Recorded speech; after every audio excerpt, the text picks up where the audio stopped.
Hey guys, before we get into the episode, I wanted to tell you a little bit about Paragons of Earth, the exciting new superhero comic I'm working on with Thomas DJ and Eric Johns. For this comic, we've unearthed a number of obscure and forgotten Golden Age superheroes, plucked them from the depths of the public domain, and completely redesigned and reinvented them for the modern day. It's an exciting cast of characters, and we're throwing them up against the threat of a Lovecraftian apocalypse. It's got action, it's got drama, it's got alternate dimensions and alien worlds, and it's even got a giant shark in a Hawaiian shirt. What else could you want? But in order to make this comic a reality, we need your help. The comic is crowdfunding now, and you can help support it by going to crowdfunder.com/paragonscomic. That's crowdfunder without the e.com/paragonscomic. You'll be able to find that link in the show notes, so please double check if you didn't quite get it. Please help make this comic a reality. We are counting on your support. And now, on with the show.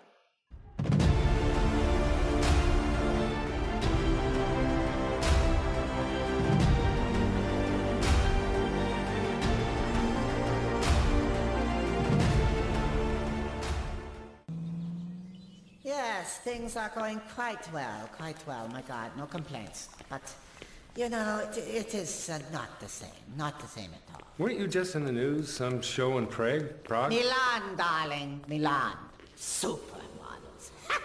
Nothing super about them, spoiled, stupid little stick figures with poofy lips who think only about themselves. I used to design for gods.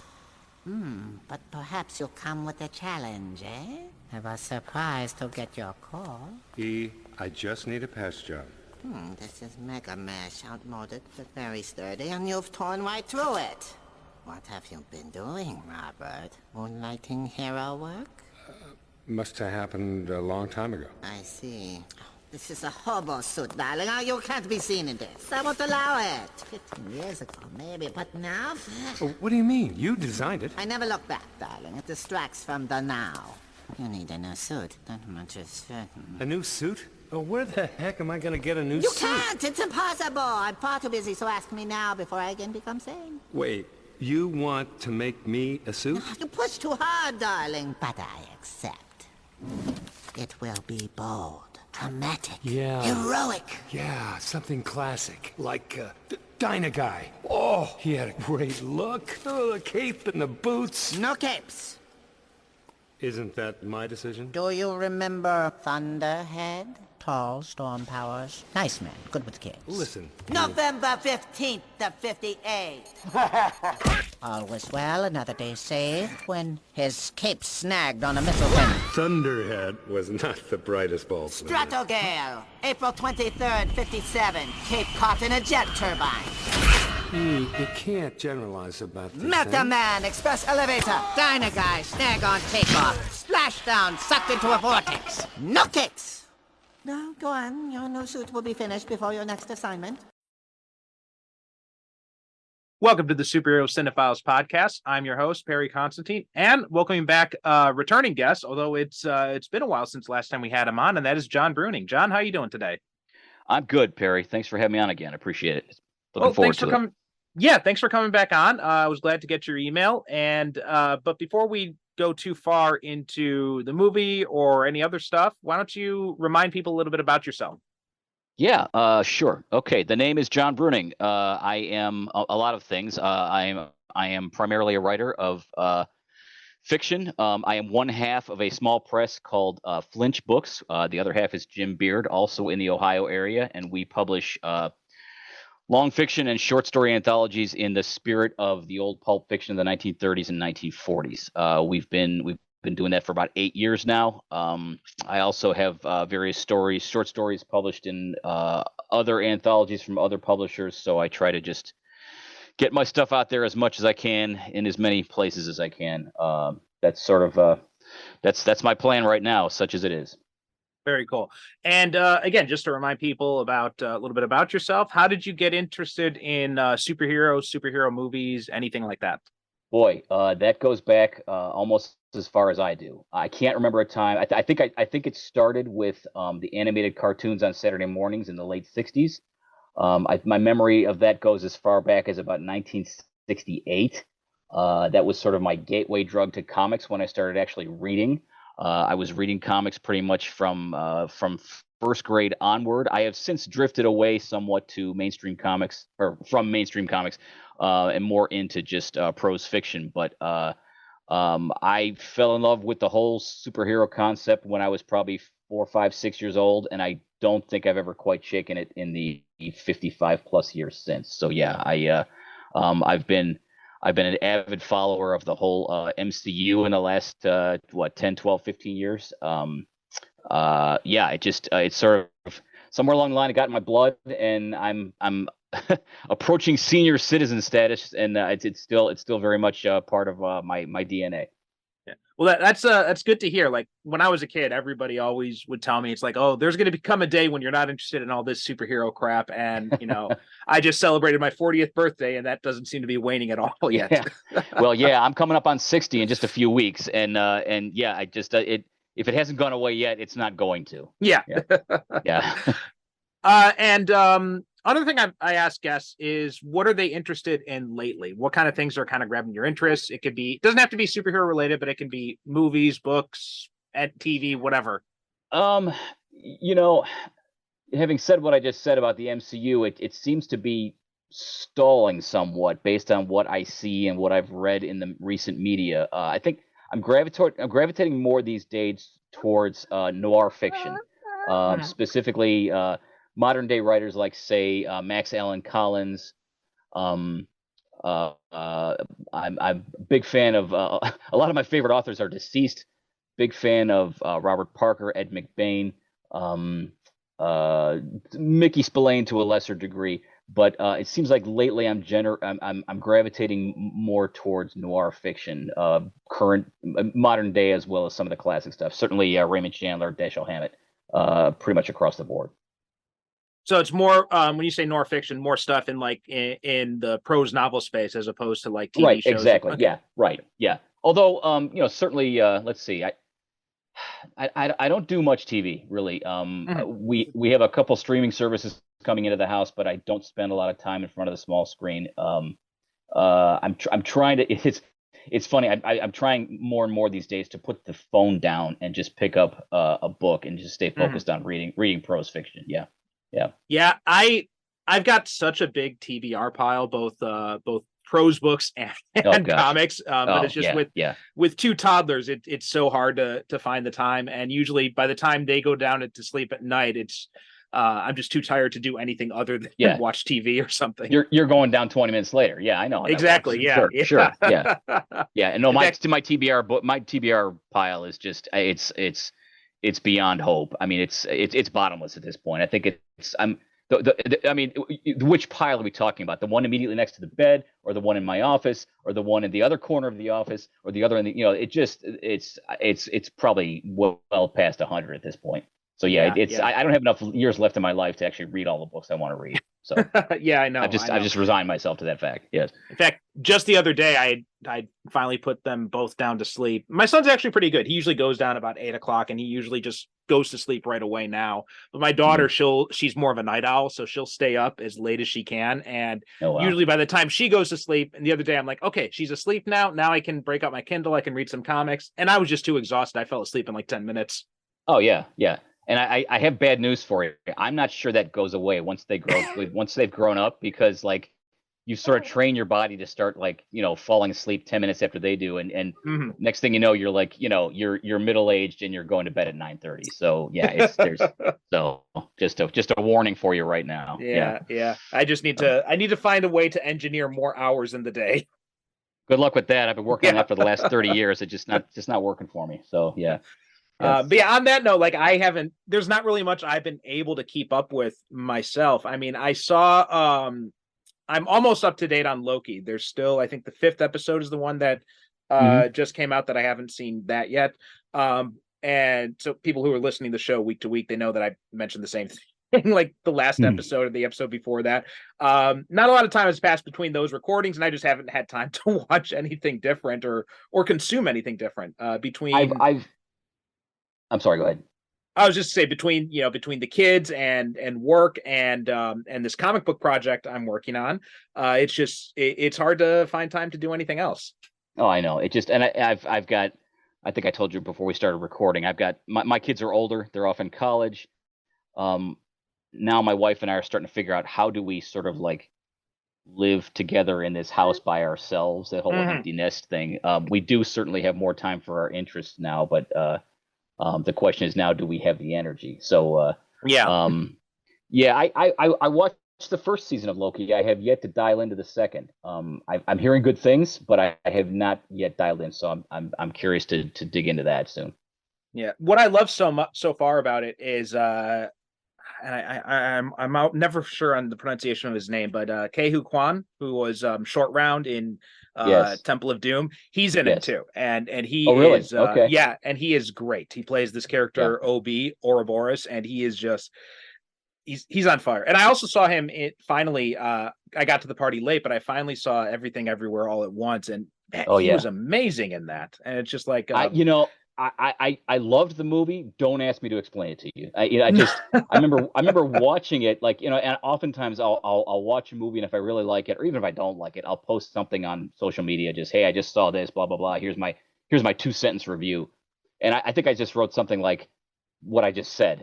Great movie. Don't ask me to explain it. I can just get on the ride and hold on for dear life. It's pretty much that was pretty much my take on it. It's very good, but I just it's multidimensional, and just like there's an overriding message, but you really have to get all the way to the end to really grasp it, I think. Yeah, definitely. Well, we'll be talking about that actually later on in a few episodes. So for anybody who wants to hear more in depth about that, we'll be talking about that. We got an episode scheduled for I think a few months from now, actually. So we've already got that scheduled up. Great. Okay. But anyway, today we're talking about something different. Today we are discussing The Incredibles. Yes. It's funny, we the timing on the recording of this actually worked out very interestingly, because we had you want to come on to talk about The Incredibles, and then we had someone else who wanted to come on to talk about Incredibles 2. And originally the recordings were scheduled where it would have been perfect. We would have had Incredibles and then Incredibles 2 like back to back, and then it didn't quite work out that way. So The Incredibles, so people listening, Incredibles 2 episode will already be out. So, and now we're going back and talking about Incredibles 1. Interesting. Okay. But anyway, what was your history with this movie? 2004 animated film from Brad Bird. 2004. I was not familiar with Brad Bird, although he had done a fair amount of stuff prior to this. I was familiar with the whole Pixar experience because at the time my kids were very little, so I was kind of dialed into the whole Toy Story thing and everything. I had seen Iron Giant a few years prior. He did Iron Giant, I think, I wrote this down. He directed 99. Okay, and I was very impressed with that movie. It didn't do very well at the box office, but the critics loved it, and I loved it too. So that was probably my first experience with Brad Bird. I saw this in a theater with my wife, and it was like I absolutely loved it. I'm going to tell you right now at the outset of this conversation, you're going to have a hard time getting me to say anything negative about this movie. It just I absolutely loved it. For so many reasons, on so many levels, and I'm sure we can get into a lot of it. But I didn't know a whole lot about Brad Bird prior to this, other than Iron Giant. But when I realized he had directed both, it kind of they're two very different films, but yet it kind of made sense to me. I could see the through line between the two, even though they're very different films. One's a little more serious and darker. The other is much brighter and more lighthearted, but you can kind of see his fingerprints on both movies if you look closely. Yeah. So 2004, I would have been I was in university at the time, and I kind of missed the boat on the whole Pixar thing, because I had watched Toy Story in the theaters and liked it enough, but I was like, I think I was in still in elementary school or maybe junior high when that came out. So so that was more understanding. And then as probably a lot of teenagers do, I kind of went through Disney animation or Pixar and all that. That's for kids, right? And so I kind of drifted away from it during that part. Even though I saw it was a superhero film, like it was never really on my radar. Same thing with the Iron Giant. I missed the boat on that one as well. So, but I had heard about it. Lots of people talking about this movie, like from the time it came out. Everybody was the thing that people have the way people have described this movie, the shorthand they've used over and over again for almost the past 20 years now, we're coming up on the 20th anniversary next year, is it's the best Fantastic Four movie that's not a Fantastic Four movie. You know what? I honest to God, Perry, I was gonna fire that almost the exact same line at you. I thought I was thinking about this prior to this recording. I'm thinking if I could sum this movie up in one phrase, I would say it's the best Fantastic Four movie never made. It really. Well, I hate to tell you this, but it's not the most original idea anyone's had. I guess it's not. But I will tell you this though, along those same lines. As I said, I saw this came out in October of 2004. And I think I saw it shortly after it opened. And then you may recall about 7 or 8 months later, in July of 2005, is when the first Tim Story Fantastic Four movie came out from 20th Century Fox. And I remember I saw that in the theater by myself. I remember walking out thinking, I saw a much better version of this movie about 8 months ago, because because some of the scenes are very similar if you watch closely, but it was done much better in Pixar. They just only the names were changed, but I think it was a much better Fantastic Four film. Absolutely. Yeah, I think I was never as anti the Tim Story films as a lot of people were. We actually covered them a while back on the show with Helen Conley, but especially when I first saw it in the theater, I really kind of enjoyed the first one, and I really liked the second one the first time I saw it too. Over time, my opinions definitely cooled on both of those, but I could find good things about them in each one. But I think one of the reasons why I didn't have the same negative reaction that a lot of other fans had to that first movie was because I hadn't seen The Incredibles, so I didn't have that comparison in mind. Right. Like my only comparison was the other superhero films the other live action superhero films at the time, or the Roger Corman one. Right. They weren't terrible by any means. I wouldn't say they really just lit a fire under me. And I think they were more disappointing than anything. Lots of missed opportunities, I think. Kind of lukewarm, I guess, is the word I would use. But yeah. But I just remember that if we had the Josh Trank for comparison at that point, though, I think they would have been much better received as well. Yeah, right. That's exactly. So, but my first exposure to Brad Bird was really Ghost Protocol, the Mission Impossible movie. That was the first movie of his that I actually saw, and when I saw his name and I looked him up, and I'm like, oh, he also did The Incredibles and Iron Giant. Those are two movies that I've heard a lot about, and I should get around to watching at some point. And it was still a few years before I actually did. Iron Giant, I actually first watched, I think, like maybe last year, and it was for this show. But The Incredibles, I had watched that for the first time a few years ago. I think it was probably before the second one came out. And you know how when you watch a movie that's been hyped up for years, and you sit down and you finally watch it, and you're like, that wasn't as good as everybody said it was.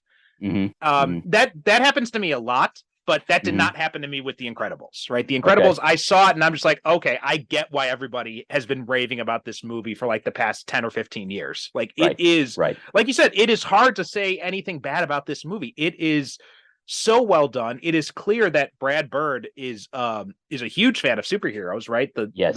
And both in but also not to the point that he can't have fun with it. Like he can't make fun of the concept. Yes. And that was a point that I wanted to make. He pulls off the very difficult trick of being both reverent and irreverent at the same time. Yes. And it just and does both successfully. I mean, he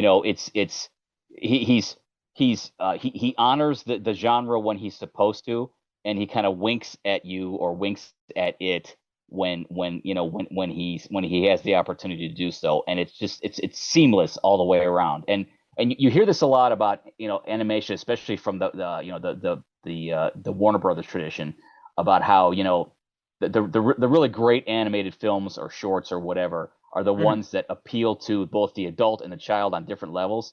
I think this movie does that brilliantly. I mean, I think at the very least, this movie is clever. I would go so far as to say that Bird is, at least in the context of this film, is a genius. I just think he's just he walks such a fine line and does it so expertly and so deftly that it's hard not to love this movie. I really think so. No, yeah, and I was thinking about that too, like, because I'd canceled the subscription now because of the price hikes and all the crap that Zaslav's been pushing. But when I had Mm. HBO Max, I started watching some of those old Looney Tunes shorts, Yeah, and right, right. and yeah, it is amazing when you go back and rewatch those as an adult and you realize like how Yes, many levels they were really working on. yes. And whereas as a I, kid, it was just kind of like the slapsticky stuff. remember sitting on my couch again on Saturday mornings, and I'm watching this stuff, and I'm laughing hysterically as a 5 or 6 year old. In walks my dad, and he stands there watching with me for like 5 or 10 minutes when he's in the middle of like doing something else, and he's laughing too. And at the time, I didn't realize that he and I were laughing at two totally different things. Yeah, But that's really, I mean, that's really, that's very smart filmmaking for a shop that's just making short 8 minute animated films. But yeah, hmm, but I think Bird does that perfectly. He definitely he dives into that tradition and just carries it on perfectly.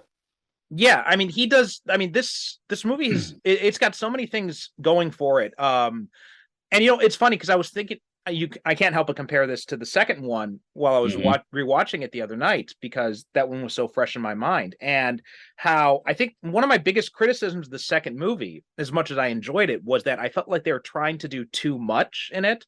Whereas this one, it feels like Bird knew exactly how much he could fit in the film without pushing it too far and losing sight and losing focus.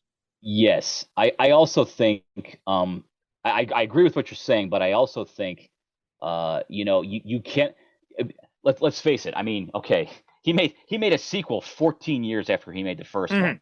That's I mean that's pretty risky because as we all know, the zeitgeist not just of American film but American culture, it can change like in a matter of 4 or 5 years. So the idea of trying to like do a sequel about a movie that you made or a sequel of a movie you made 14 years ago, and hope that you can like cash in on the same magic that you created the first time out.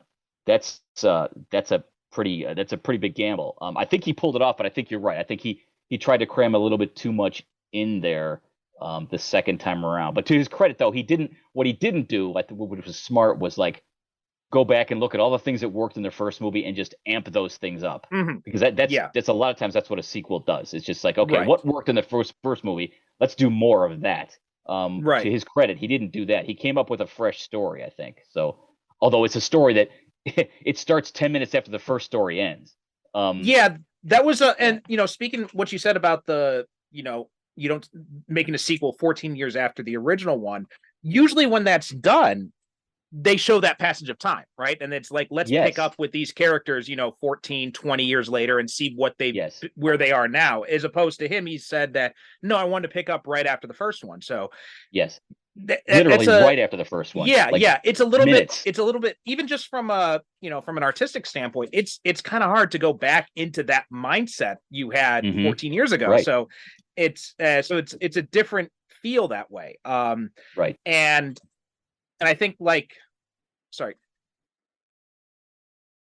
So yeah, getting back into that mindset is a difficult thing to do, and I don't think he quite nailed it as much as he did with this one. I don't Hmm. think that the second one quite feels like it's in that same mindset, but I mean, it's not a bad movie by any stretch of the No, imagination. not at all. I just watched Uh, it yesterday, as a matter of fact, the sequel. oh yeah, The funny thing is, I actually saw it once before. I saw it at a drive-in, um, and it was like, I think it was. I'm gonna say it was August. It was hot. The line of sight where we were parked was not good. I was sitting outside the car, so my experience of the soundtrack was not good. Um, I was getting eaten by mosquitoes. I had no memory of the movie. I was watching it last night thinking I don't remember any of this. I remember none of this. So it was like seeing it for the first time last night when the truth is I saw it once before, shortly after it came out. So yeah, but I agree. I think probably not quite the same magic as the first film, but certainly quite good in its own way. yeah, yeah. And going back to this one, I thought it's funny when I'm watching it now because the first time I watched it, it was before I had kids, before I was married or any of that Hmm. stuff. And it it hits so much differently when you've Oh had, yeah. some Yes. semblance of those experiences. Yes. Even just like, him at his job, right? The whole midlife crisis thing that he's obviously struggling with it Right. rings so true. Whereas, if you watch this movie when you were a kid, right, that would have just been, a funny scene. But here now you can start like we were saying about the Looney Tunes stuff, you can start understanding it on that deeper level as well. Right. Yeah. To an 8-year-old, it just looks like a grumpy dad. To you or me, it's like, oh, that's not far from my life at all. Just exactly. Yeah. Well, and that's the thing I think that this movie does so well. It just, and maybe this is a blinding flash of the obvious. I don't know, but it just, it does a very clever, lighthearted but interesting look at traditional family roles. I mean, like it's just the dad is the breadwinner, the head of the family, or at least he perceives himself as such, and he feels like the weight of the world is on his shoulders. So that's the guy who's the strong guy. The matriarch is trying to do a million things, be a good wife, be a good mom, be a good homemaker. Maybe she has a career, so she's stretched in a million different directions. And and then you've got the adolescent daughter feels marginalized or invisible. So of course she's and then you've got I'm going to say Dash is like 8 or 10 years old, and he's just a bundle of energy with very little impulse control. So so that it would make sense that he'd be the super fast kid who can move at the speed of light practically. So it's again, maybe that's obvious, but watching that that layer of the story unfold was interesting. It's just like, these people are very much, their personalities are very much manifest in their powers. I mean, yeah, it's a bit on the nose on the surface, but the way Bird executes it, like if you look at that just on paper, like you said, it becomes like, well, yeah, that's obvious. But the way it's executed is it doesn't seem ham-fisted, or it doesn't seem, too obvious at all when you're watching the movie. Yeah, I mean, I don't think I noticed it till the second time I watched it. I've seen it like 4 or 5 times, but I don't think I really noticed that until the second time. Maybe I'm just dense. I don't know, but it's just like, but when I did notice, it was like, of course, that's exactly what he's doing. So yeah, and I think he does some of that in the second movie, although it's more about like the gender roles in a marriage. In the second movie, he's like, again, he's like, I'm competing with my own wife, my own spouse, and I want to be the lead guy, and I love my wife, but I still want to be the captain of the team, and I'm feeling resentful when she's out there in the spotlight and I'm not, and which is again is sort of like a kind of a dynamic that you see in a lot of marriages sometime or another. Right. Although what I think Bird did good about that in the second movie is he didn't portray it as antagonistically as it usually would be in that kind of scenario. Right. Exactly. He was still thinking, Bob was still thinking like, I'm jealous, but I still want to be supportive of my wife, so I'm still gonna, stick it through. So I like the way that they handled that dynamic in a much more mature and realistic way, as opposed to the more sitcom-y one, I'm jealous of my wife and everybody's gonna know about it type of way. Right. He's trying to take the high road, but he's still feeling some of those feelings. Yeah. That's true. And which is, totally understandable, because obviously if your spouse or even your friend or someone in your circle is, having more success than you, especially if it's in a field that you enjoy doing, you're going to feel some degree of resentment, even, however illogical it might be. Right. Exactly. Yeah. So he did a good job of, exploring those dynamics, family dynamics, marriage dynamics, in a movie that you really wouldn't expect to see that in. Yeah. And in fact, it's funny that I'm watching this now and I'm just looking at the Wikipedia page and I found something interesting because fairly recently I'd covered did a recording of Princess Mononoke, the Miyazaki film, for my other podcast, Japan on Film. And I see here during production, Miyazaki actually visited Pixar and he saw like the film story reels. And when Bird asked him if the reels made any sense or if it was just American nonsense, Miyazaki said, I think it's very adventurous. I think what you're trying to do is very adventurous for an American film. Interesting. Okay. So I just thought that was a nice little aside there. There's a lot going on in The Incredibles that you wouldn't expect to see from an animated superhero film. There's a lot, a lot of like character development that you wouldn't expect in a film of that nature. Well, I think in general, that's one of Pixar's strengths is they seem to be adopting kind of the Studio Ghibli model where you can have something that is, primarily geared towards children, but is also exploring these deeper and more adult themes without going into Right. too adult territory. And without having to go too dark either. Yeah, It's exactly. it's Yeah. always lighthearted. There's no it rarely. I mean, I think there's that moment when Bob thinks that his entire family has been wiped out by this missile that's been launched at the plane. That's kind of dark, you know. When he takes Mirage, the female character, by the neck and basically threatens to just break her neck because he's got nothing left to lose. That's a little dark, but for the most part, it explores a lot of those dynamics without having to go too far down that road. Yeah, exactly. My son is taking all my papers that I need to grade out. And all right. Give him a red pen, see what happens. Yeah. They've already drawn on the walls. My daughter, she loves taking crayons and using them on the walls instead of the paper.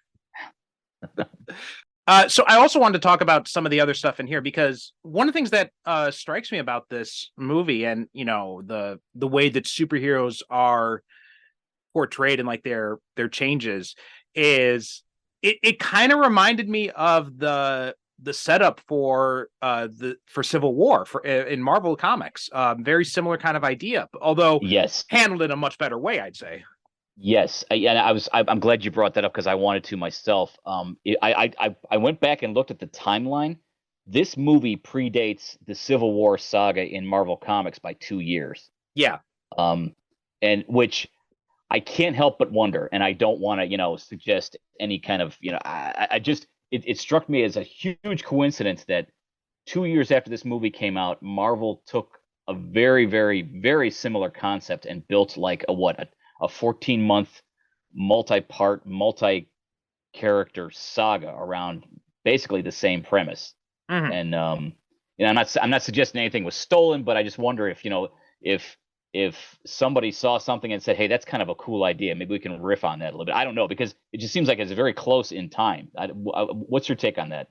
I think it's very likely that I mean, because you see this kind of stuff happening all the time in comics or in movies, where something does well and some other studio, some other creator thinks, "Oh, that's cool. Let me take that basic idea and work it and rework it in like my own style," type of thing. So, I mean, Right.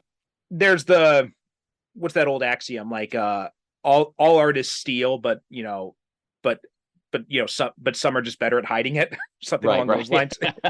Yeah. I mean, I would almost say that wasn't a very good job of hiding it. I mean, it just seems like, given the short amount of time that transpired between the film and the comic series, and the premise was very similar. Very similar, yeah. It's almost like, wow, it's hard to believe that idea came to the Marvel creators out of nowhere, because it's just you know, it's just a matter of like, what, 24 months between the release of the film and the launch of that series. But you also had something similar, where I think you could also say that Brad Bird also, you know, could have stolen this kind of idea, because you saw very similar ideas in Watchmen with the whole idea of, you know, because the difference is, in the Civil War comics, it was just, we want you working with the government. Whereas in this movie, it's, you know, we're outlawing superheroes and we want you to go away, and we'll help you relocate as a thank you for your service. That's kind of a more polite version of what happened in Watchmen with the Keene Act, or even in you know, the Justice Society. And I think it was the 80s or 90s where they did that series that, you know, saw the Justice Society, you know, breaking apart because of the McCarthy hearings. Right. It's an interesting, I mean, and it wasn't the last time we heard that kind of concept either. Just the idea of, like, you know, a government entity interceding with the whole superhero initiative. And at what point is it determined that they are doing more harm? Okay. So yeah, we had a bit of a technical difficulty there, but you just finished saying that when you figure out the heroes are doing more harm than good, and yeah, that's an idea that's played with here. And let's talk about some of the ways that it kind of pokes fun or, you know, criticizes some of the traditional tropes of superhero comics. I mean, right from the main villain, right? This whole idea of a, you know, young, overeager sidekick who wants to be like the hero, and, you know, ends up getting his life ruined because of it. Like, he wasn't actually his sidekick, but it's definitely that kind of idea they're playing with there a little bit. Yeah, the whole idea of the character whose intentions or whose original intentions are good, but he becomes so soured by circumstances, or he's spurned by his hero, so Hmm. it turns him in a direction where he's much more dark and angry and vindictive. Jason Lee, I mean, he's so good because like his voice is such that he didn't, as far as I could tell, he did not alter his voice at all between the time he was playing Incrediboy, who I'm guessing is like what, 12 years old, maybe 15 at the outside, Hmm. and then the adult Syndrome. His voice is such that it works regardless. It's sort of like on one hand it's adult, on the other hand it's youthful. It's sort of both at the same time. He didn't really have to like make any kind of a leap in terms of, okay, now I'm going to talk like a kid, now I'm going to talk like an adult. It didn't matter. I'm just sort of this maniacal character who could be any age, and Hmm.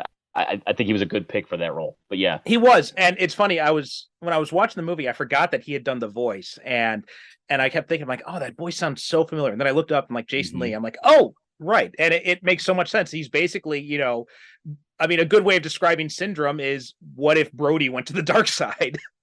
Right, exactly. Yeah, yeah. And you're talking about send ups and just sort of the way it pokes fun. I mean, you could do an entire episode on Edna Mode. I mean, Yes, yeah. you just, I mean, the the expression "no capes" has become like iconic since the movie came out. I mean, how many times have you heard that in conversations with fans or fanboys? Just and it kind of like it pokes fun at like when you really step back and look at the whole idea of a cape as part of a superhero, a fighting costume. It Mhm. makes absolutely no sense. It is like it's Right. more of a hindrance than an enhancement. And she just and it's Bird doing the voice. It's just so good. I mean, it just Yes. it just she's such a great character, and like I think what surprised me was, I mean, I don't know if you're old enough to remember Edith Head. She was a very well known, a very successful Hollywood costume designer in like from like the 40s to the 70s, maybe even farther than that. She was very well known in she has like she got like 8 Academy Awards for costume design over the course of 24 years. Oh wow. Um, if you find pictures of her on Google, you will. She is basically the template for Edna Mode, and she's got that sort of like that haircut, Hmm. the flat front and the big glasses, big eyes behind the big round glasses. And I remember watching this thing, and I remember Edith Head when she was still alive, and she was. I mean, costume designers tend not to be celebrities, but she was just such an eccentric character that she was. And I remember watching this movie thinking, well, this is just riffing on Edith Head. It was obvious to me. And I Hmm. remember at the time, I was reading a lot of reviews and a lot of press around the movie because I liked it so much. And it seemed like no one was noticing that but me. But since then, it's become obvious. But like, I kept waiting to read about, oh yeah, this Edna character, she's obviously patterned after Edith Head. Um, but no one seemed to be getting it at the time. But now it's like in retrospect, a lot of what's written about this movie clearly makes that connection. But Yeah, such a great character. I mean, she's become just as iconic as the movie itself, I think.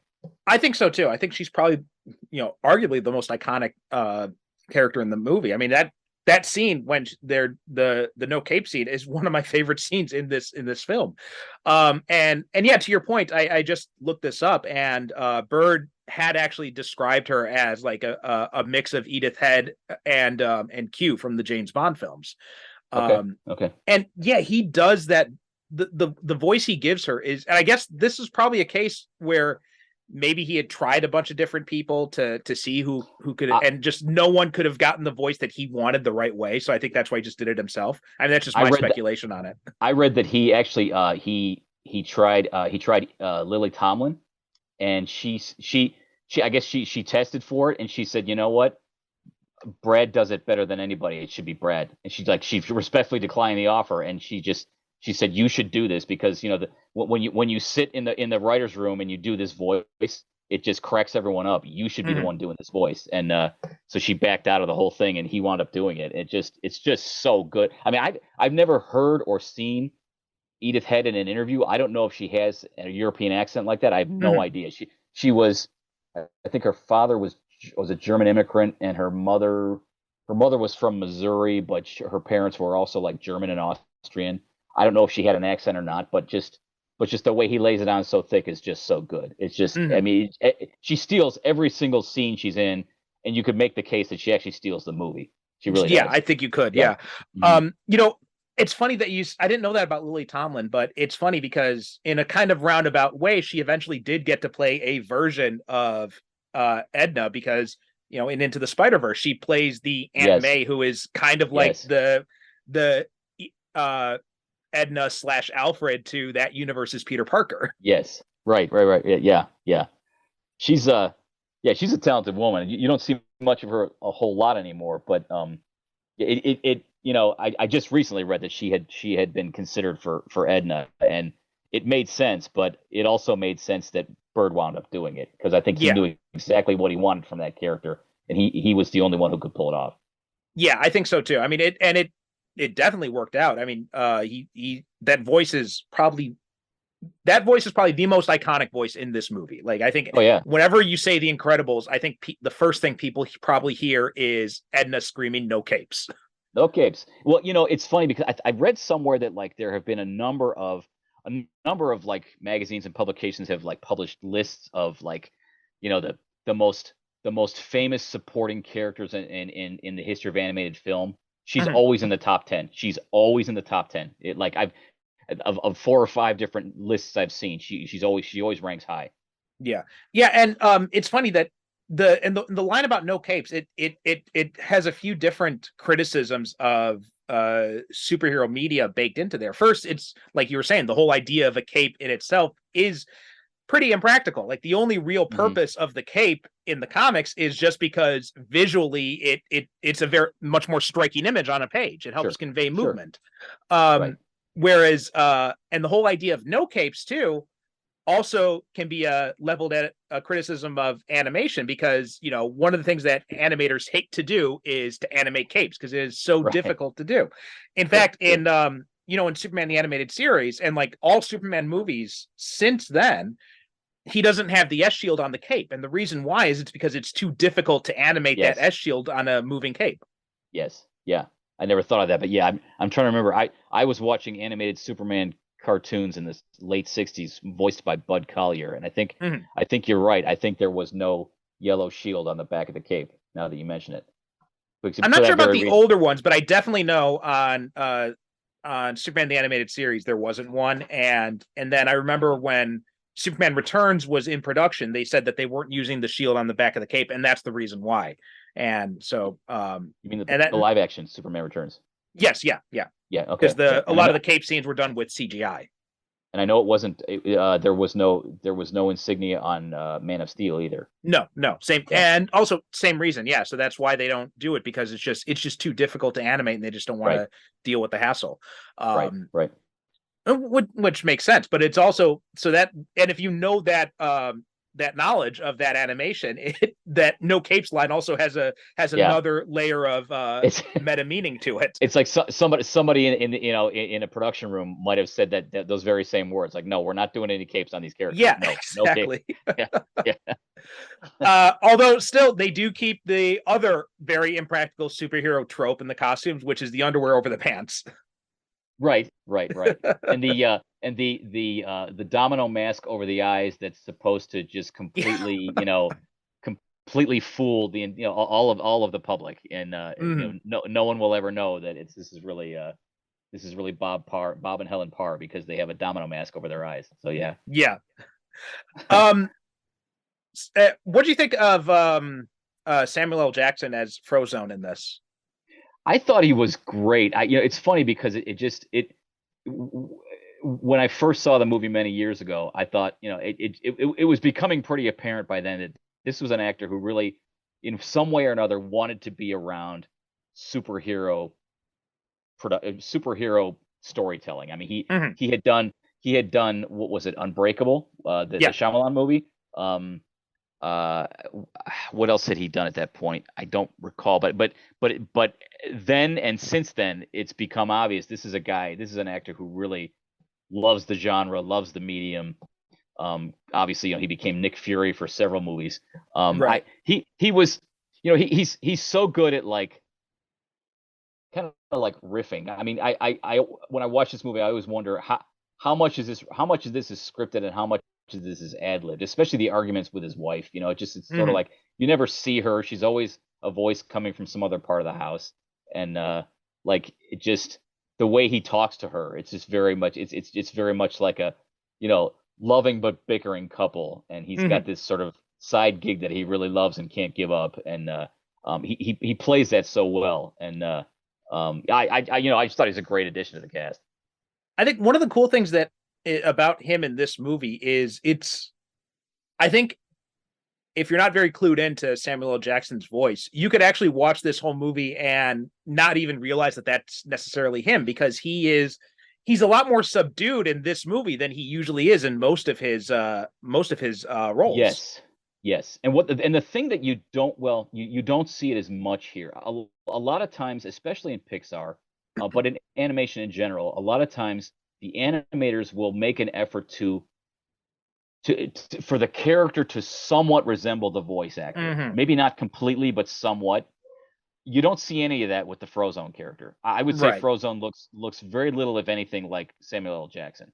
Mm. I would say Bob Parr looks somewhat like Craig T. Nelson, and I would say Helen Parr looks somewhat like um oh my God, Holly Hunter. Hmm. But I would say that Frozone doesn't look to me it doesn't look a whole lot like Samuel L. Jackson. So yeah, Yeah. so I mean a lot of times the animators will kind of give you that like that subtle cue, like you think you recognize this voice, well look at this face. We kind of matched it up, but I don't think you see that as much in this movie. Hmm. Yeah. Yeah. Well, that's a good transition to talk about the other actors. What did you think of Craig T. Nelson and Holly Hunter?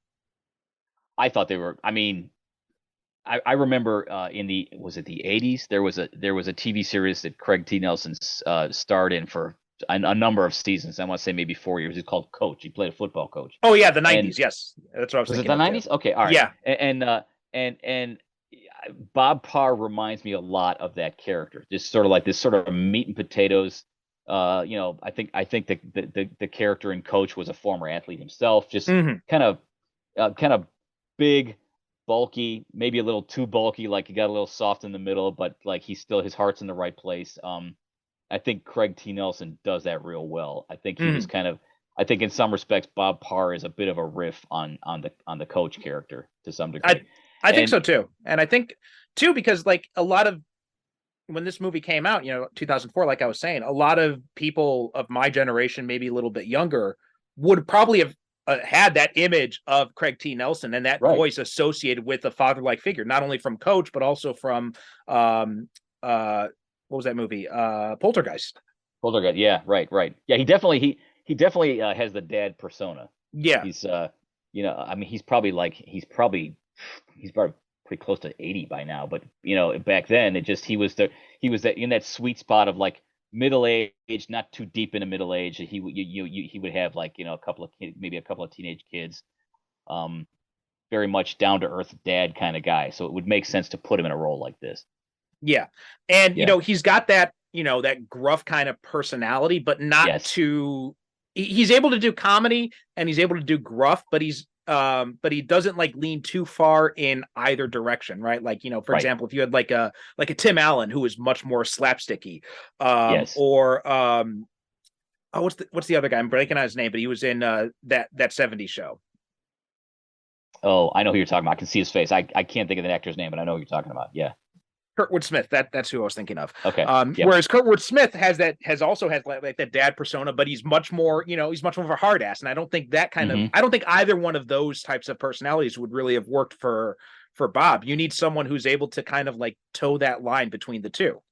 I mean, Bob is somewhat self-absorbed, but not as much as those other two characters you're talking Right. about. And Yeah. Bob Yeah. knows how to step out of his own head for a minute and kind of check in and like, what's my wife dealing with right now? What are my kids dealing with right now? And at the end of the day, it's about my wife and kids more than it's about me. I think Mhm. Craig T. Nelson does a better job of that than those other two actors you're talking about. Yeah, absolutely.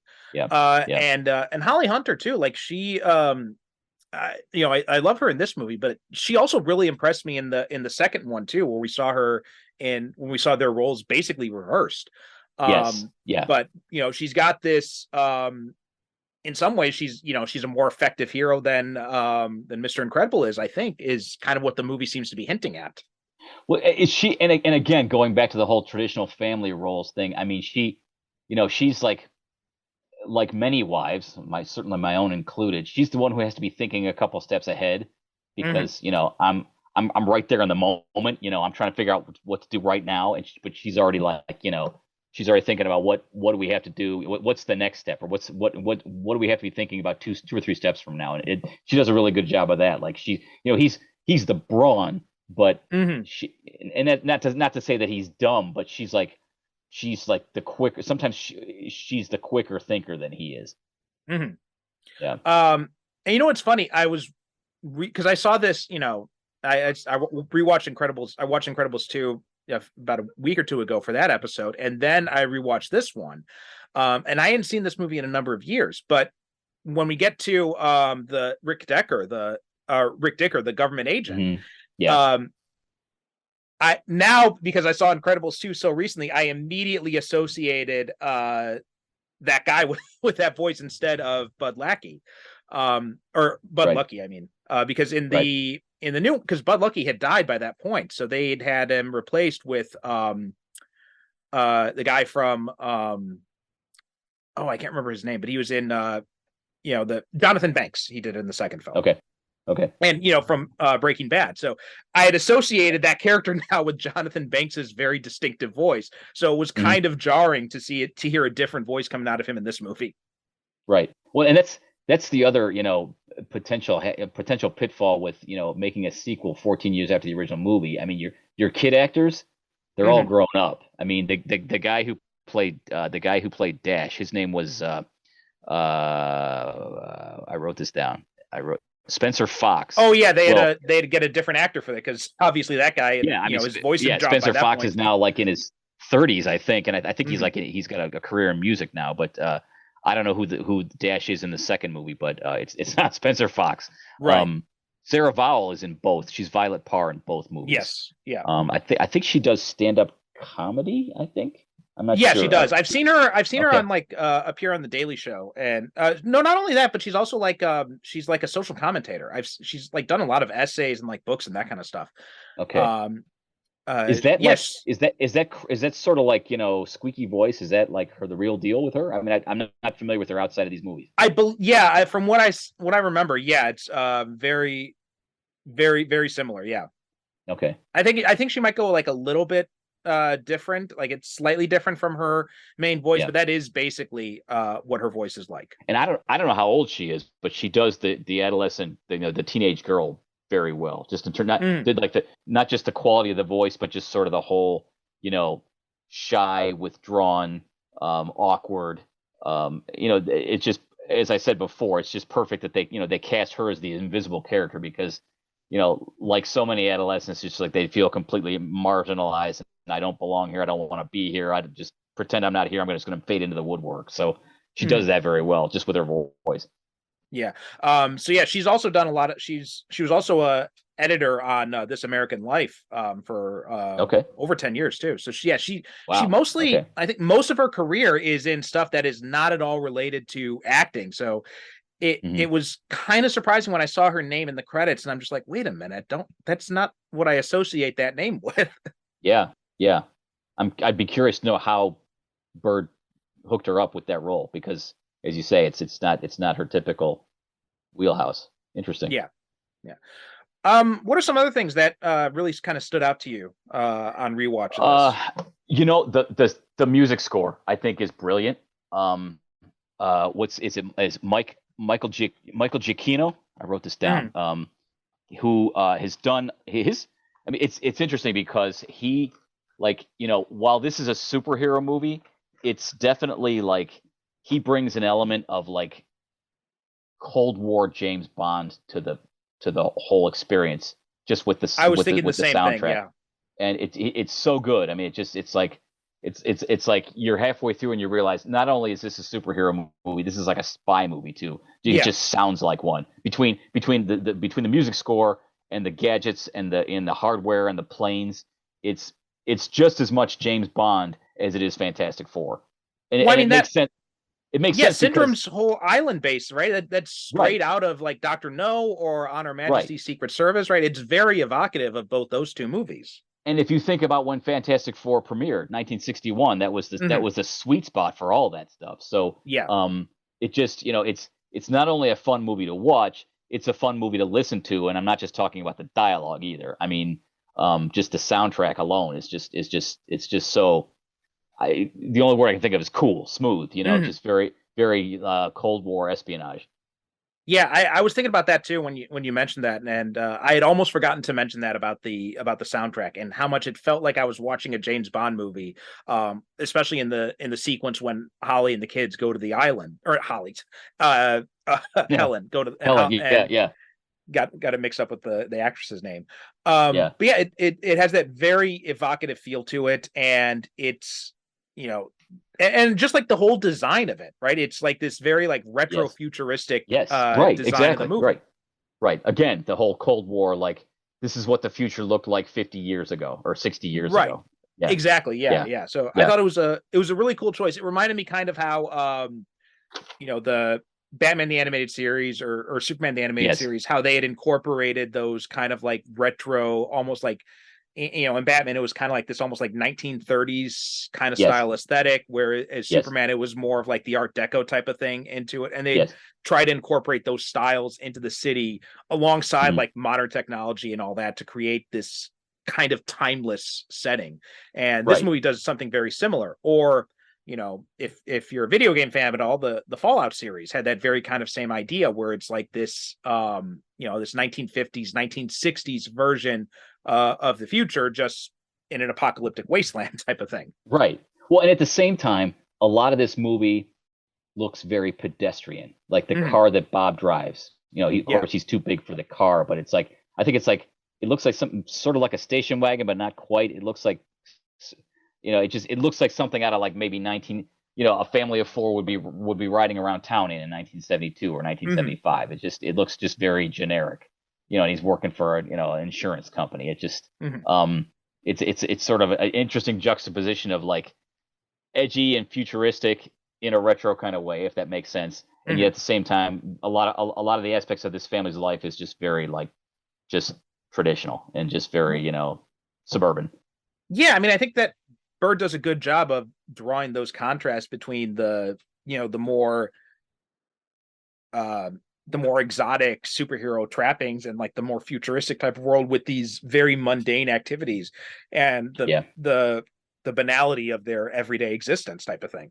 right, right. I mean, with him in the office there, like you see all these the stacks of paper around him. But I do Hmm. love that they show us something really interesting about his character, how he is trying to do good in some small way, even as he's working for this insurance company, where he's trying to teach his clients like how to navigate the bureaucracy so that they can Right, actually get the help they need. right, right. I think he even says that at some point. I think the character even says at some point, I'm still trying to do good. And Mhm. there's some kind of a line. It's very brief, I think, where he says something like, "At least I'm doing some kind of good" or something like that. But Yeah. yeah, but like, yeah, clearly the whole concept of like selling insurance, no matter how mundane it is, it's a tenuous connection to what he was doing back in the day. Yeah.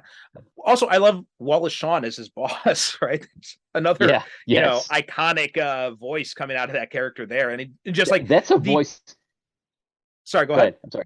No, I was I just was going to gonna say say that's just a. like the perfect casting for that type of role. It's funny because it's a voice I recognized immediately, but I could not picture his face in his face in real Mhm. life. But I think I've heard that voice probably from many years, but I don't know that I could even put a face on that voice. There's a documentary.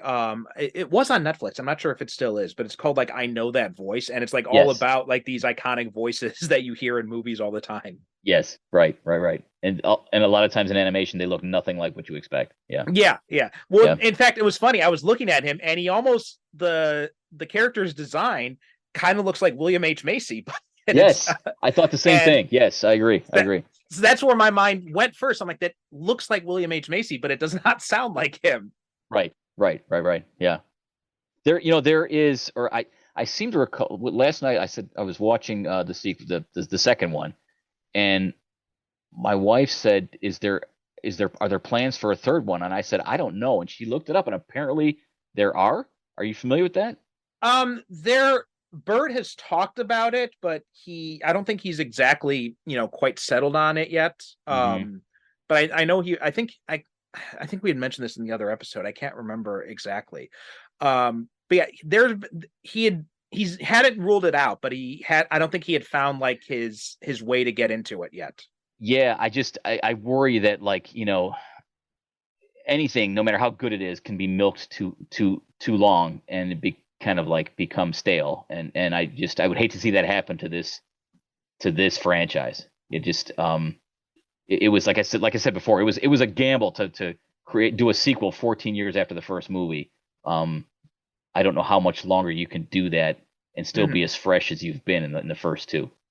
So, well, what had happened with the second one is that it had a truncated production schedule. So there was in 2016, Pixar decided to swap the release dates of Toy Story 4 and Incredibles 2, and Hmm. so because of that, Incredibles 2 lost like a full year of production, and Yeah. so Bird actually had a lot more plot lines that he wanted and ideas that he wanted to put in the second film, but he had to Hmm. cut them out, which also kind of makes me wonder if maybe that was for the best because that movie already felt, overstuffed.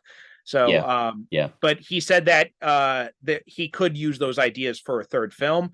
Hmm.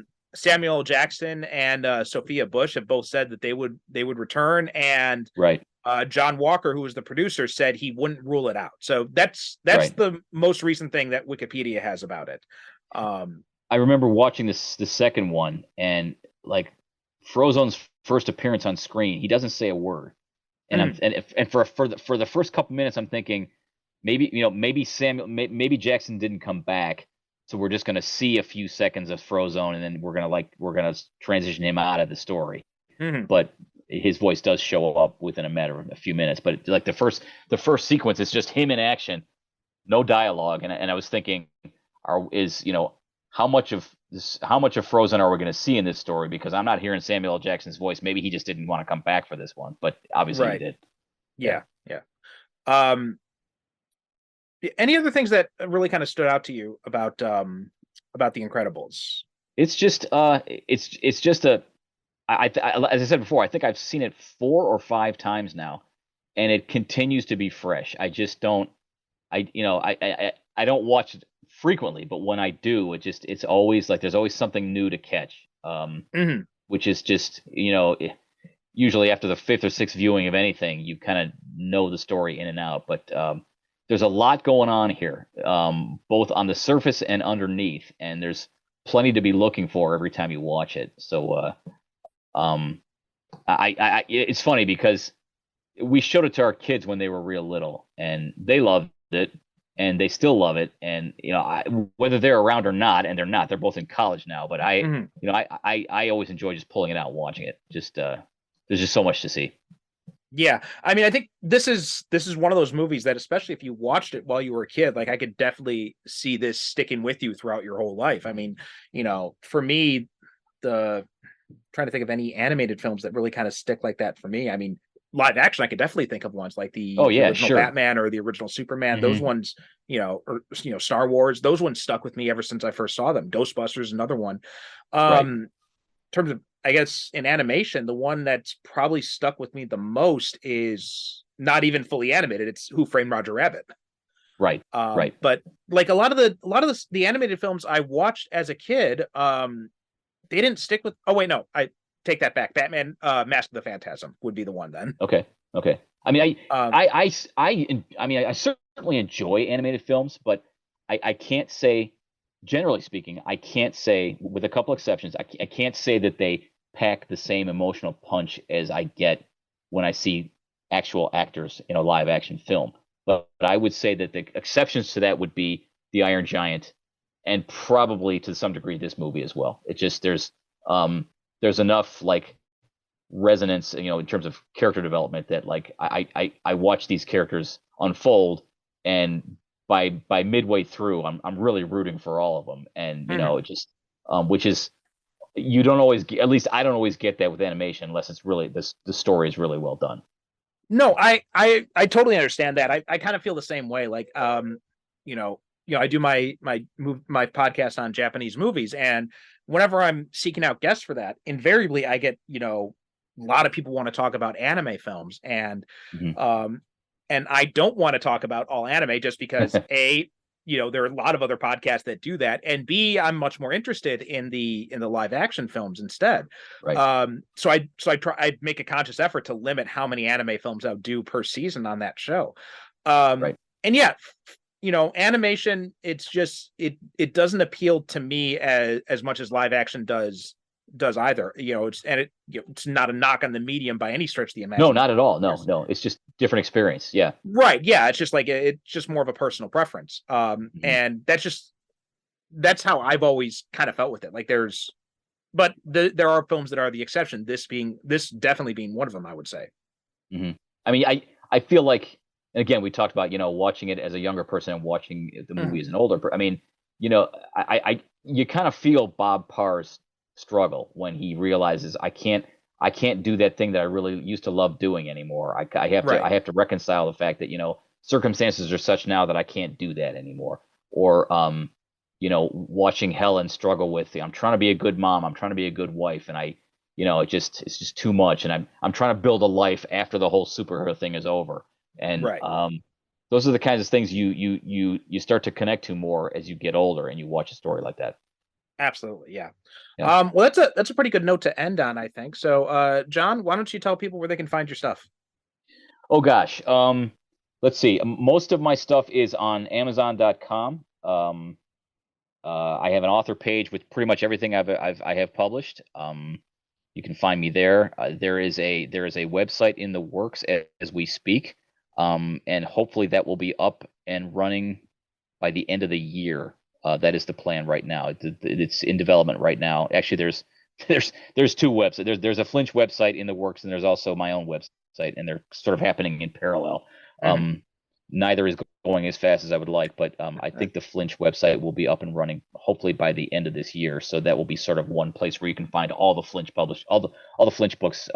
We're up to 13 titles now. We're working on 14 and 15, which should be out in 2024. So yeah, so for the time being, you can find my stuff on Amazon. I have an author page. Just look me up there, and and there's and the list is always growing. I'm always working on Mhm. something new.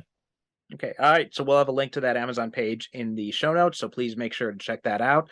As for us, superherocinephiles.com is the website. We are Super Cinema Pod on Instagram and Blue Sky. Still technically on Twitter, but it's run by a fascist psychopath now, so I try not to spend much time there. Pretty much it's just there for like updates for new episodes. But otherwise, My most thoughts of exactly. Yes. yeah. Um, but also, I've got my comic book coming out soon, Paragons of Earth, which being co-written by myself and Thomas DJ. Eric Johns is doing the pencils, and I'm doing the inks and the colors and the letters on that. We are still crowdfunding that, and that is at crowdfunder.com/paragonscomic. That is crowdfunder, no e.com/paragonscomic. There's also a link to that in the show notes. Please help support it. The comic is definitely going to come out, even if it doesn't fund to the maximum amount. But if it funds the maximum amount, that will determine whether or not we get a second issue. So please back that comic. You'll definitely get a copy if you do. And that does it for this episode. Thanks so much for listening, and we'll talk to you next time. Hey guys, Perry here. Jumping in after the fact at the right before I upload this episode, I realized that this is coming out on December 18th, which means next week, Monday, is December 25th, and the Monday after that is January 1st. So I'm not going to be releasing episodes on Christmas and New Year's. Instead, I'll be taking those 2 weeks off, and you will hear from the show again in the new year, and I will talk to you once more on January 8th. Thanks so much for listening for this year, since I've gotten back from vacation, and I'll see you next time. Thanks for listening to the Superhero Cinephiles podcast. Superhero Cinephiles is produced by me, Percival Constantine, with the support of Zencaster. The show is created by myself and the late great Derek Ferguson, our host emeritus. Visit us on the web at superherocinephiles.com to listen to past episodes or find out how you can be a guest yourself. Support the show by visiting our advertiser links or click the Buy Me a Coffee link on the website to make a one-time donation. You can also support us by visiting crowdfunder.com/paragonscomic. That's crowdfunder with no e.com/paragonscomic, and help support my superhero comic book, Paragons of Earth. We are Super Cinema Pod on both Instagram and Blue Sky, so please be sure to follow us. We'd also appreciate if you could rate and review the show on Apple Podcasts and share us with your friends.